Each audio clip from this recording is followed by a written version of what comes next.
20 to 8. Divorce can often be a miserable process for couples splitting up. As well as the emotional pain about the end of a relationship, there is the legal wrangling over who gets what.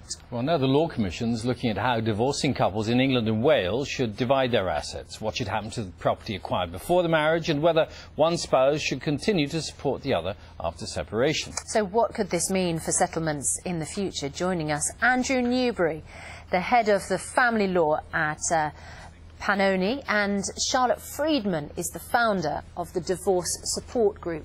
Very good morning to you both. Morning. Let's just establish the rules now. If I was married and I got divorced today, who's entitled to what?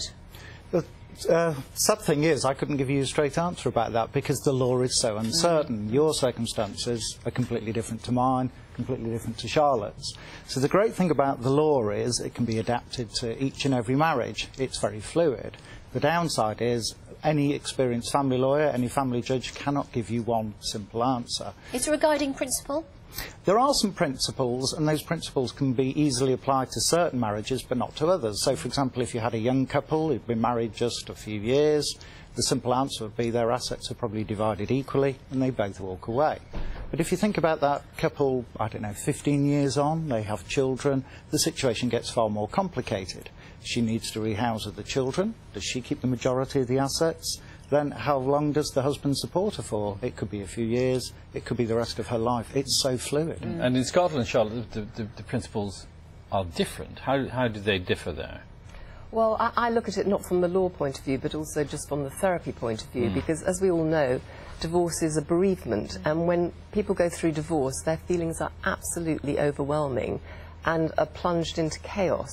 So anything that looks into making the law a bit clearer and making the law a bit more predictable for people is a good thing, because one of the main stresses to do with divorce and separation is fear of the unknown, fear of the future, and just not knowing what's going to happen. And particularly for children who are concerned as to whether the family home is going to have to be sold in any settlement, that sort of thing. Absolutely, and people come to Divorce Support Group and they say, you know, what's going to happen? They just don't know. So apart from the sort of misery and stress of their feelings of separation, there's also the unknown of what happens in the legal process. So, Andrew, what might change? Well, we're potentially going to have some greater certainty in the law. So, for example, this big issue at the moment, I talked about a couple who've been together longer. How much maintenance might a wife get from her husband?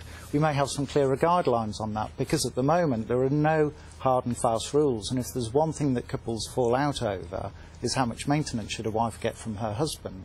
We have the Child Support Agency that gives some very clear rules on child support, but when it comes to supporting wives, and it is still usually wives in this situation, the law is so uncertain. I was going to say, or a husband gets from a wife, because someone's written in this morning, my husband never worked a single day in 25 years. I worked full-time, looked after the home and the children. He walked off with half of our income and half of everything she'd earned. We still see more breadwinning wives. They're coming through more and more. In terms of prenuptial agreements, they're quite often driven by wives. They're the ones who are coming into marriage with more capital. But reality is 90% of marriages, the husband's still the main breadwinner. Charlotte, if there could be a change, what would be the most helpful change? And could there be a change which helps both sides in this? Well, I think the law, despite its best endeavours, is still fairly confrontational.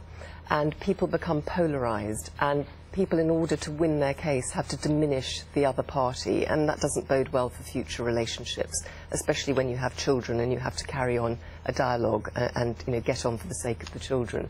So if there could be some change, it would have to be around making things clearer so people would know that they wouldn't have to fight tooth and nail, because they would know what it is that they would get broadly, so that they would absolutely come to some agreement. And of course now there's collaborative law and there's mediation, which, you know, helps a lot. It's less litigious. But I think if there was some clarity about what outcome could be achieved when you started the process, it would be helpful. And briefly, this consultation is being launched now. How long would it be before we saw any real change in the law and the approach to decisions? It's going to be several years yet, because the amount of consultation involved is immense, because the real problem we have is every couple is different, and to look at how any change in the law is going to affect couples is going to take many years yet. All right. Thank you both very Charlotte, much. thanks very much Thank you. indeed. thank you. It's 7:45. This is Breakfast. These are the main stories this morning. Andy Murray has become the first British man to win a Grand Slam singles title in 76 years, beating the defending champion Novak Djokovic